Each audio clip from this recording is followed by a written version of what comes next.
Hello everyone, welcome back to my another blog. তো দিনটা ছিল নববর্ষের দিন।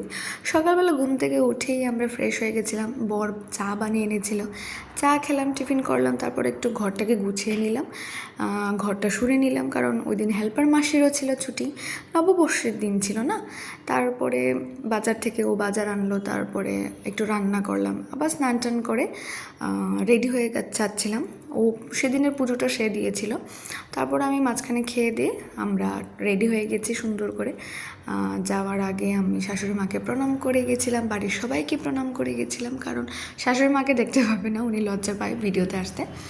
বাড়িতে গিয়ে দেখি মা অনেক কিছু রান্না করেছে, পোলাও, ইলিশ মাছ ভাজা, ট্যাংরা মাছের ঝোল, পাঁঠার মাংস, টক দই, মিষ্টি, অনেক কিছু। তারপর সবাই মিলে গল্প টল্প করলাম। এইভাবে আমার দিনটা কাটলো। তোমাদের দিনটা কীভাবে কেটেছে আমাকে একটু জানাবে।